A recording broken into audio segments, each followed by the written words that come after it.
Hello, this is Reporter Television and I am Bethel Mikhail with the news. The House of People's Representatives has endorsed on Thursday the cooperation agreement that has been signed between the governments of Ethiopia and Sudan.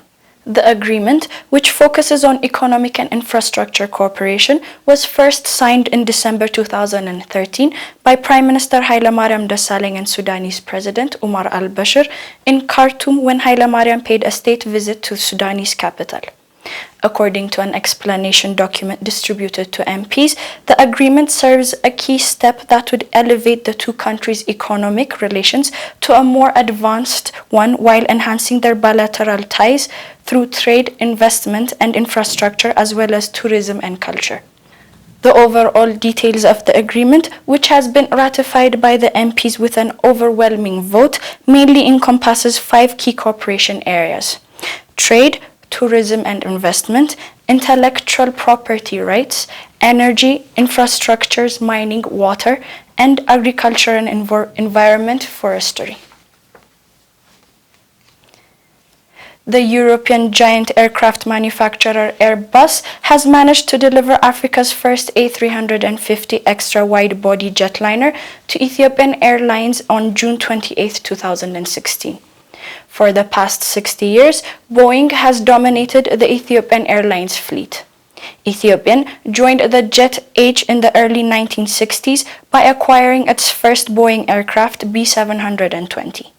In 1984, Ethiopian was the first African carrier to acquire the B767 aircraft. Once again, Ethiopian made history in 2012 by introducing the B787 Dreamliner aircraft.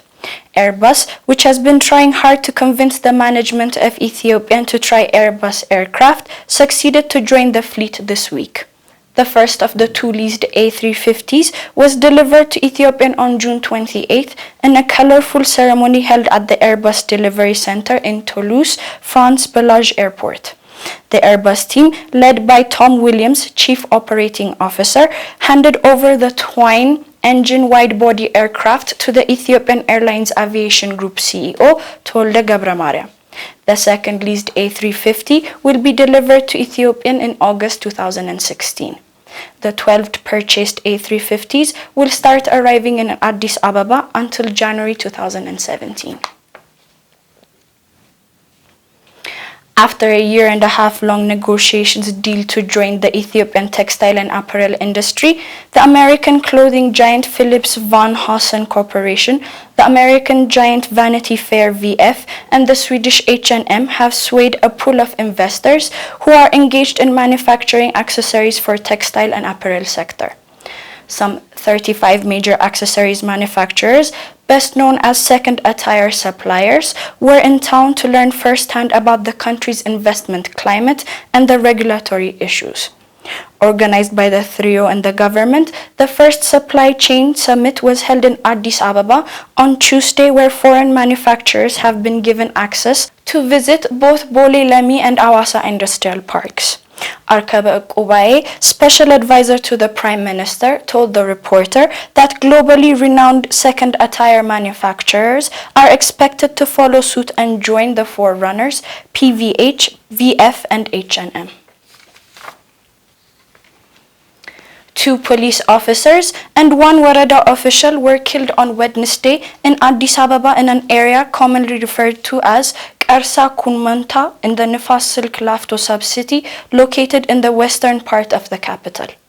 The 2 police officers, Inspector Mikhail Shiferrao and Deputy Inspector Tasfaye Brahanu, and the Warada Administrator Tariq Fikre, were killed after confrontations with illegal settlement issues in the locality. The confrontations occurred after the Warada administrator summoned local residents for a meeting to discuss the issue of illegal settlement. At the meeting, a mob armed with blades, sticks, and rocks that was refusing to be forcibly evicted from their houses awaited the administrator and the 2 police officers and eventually attacked them, which ultimately led to the death of 3.